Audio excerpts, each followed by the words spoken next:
Elle est dure cette question. Bah, les deux, on est les trois mousquetaires quand même. On peut pas choisir un des deux. If it's true, then why you run it? You run it. Ooh, oh. If you're really being honest, if you really want this, ooh, oh. Why you acting like a stranger? What's with your behavior? Ooh, oh. Que sont les green bonds? Tout simplement, c'est une obligation émise avec en tête un objectif environnemental ou social. Simple, non?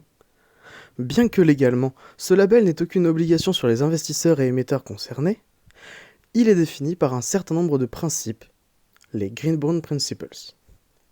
Les premières directives ont été définies en janvier 2014 par 4 établissements bancaires et les GBP sont centralisés par l'International Capital Market Association. L'émission de Green Bond se fait donc en respectant les 4 piliers des GBP. Tout d'abord, une obligation verte doit justifier de son intérêt pour l'environnement en indiquant comment le capital acquis sera investi. Il existe plusieurs catégories telles que les énergies renouvelables ou la sauvegarde des espèces et de la biodiversité.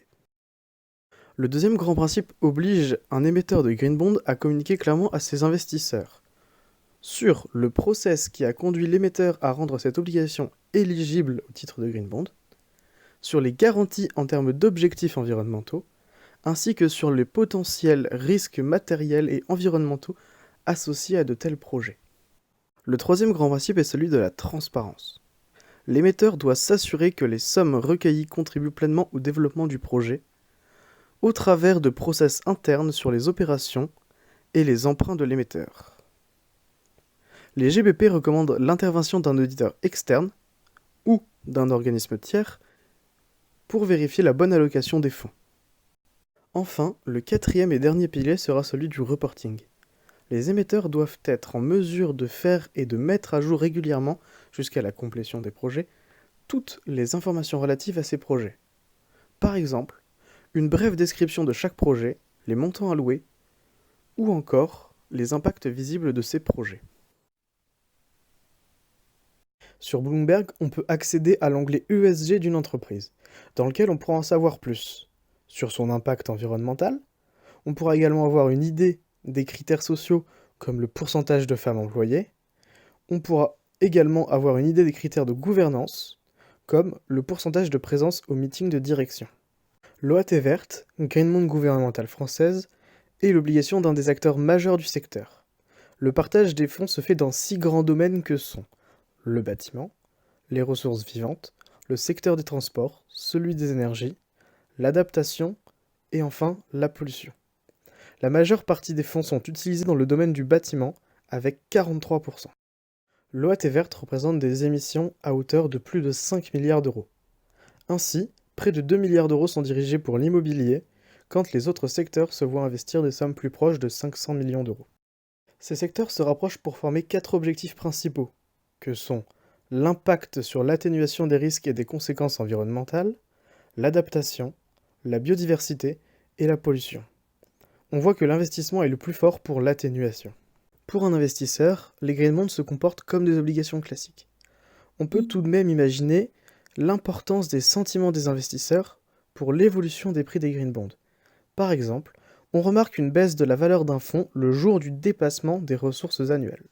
Les obligations vertes ont le vent en poupe depuis plusieurs années, et cela se ressent sur les chiffres de 2019. En effet, 62,8 milliards de dollars d'obligations vertes ont été émises au troisième trimestre 2019, soit une augmentation de 87% par rapport à l'année précédente. Le marché total devrait représenter plus de 800 milliards de dollars à la fin de l'année, avec plus de 800 émetteurs provenant de 57 pays différents.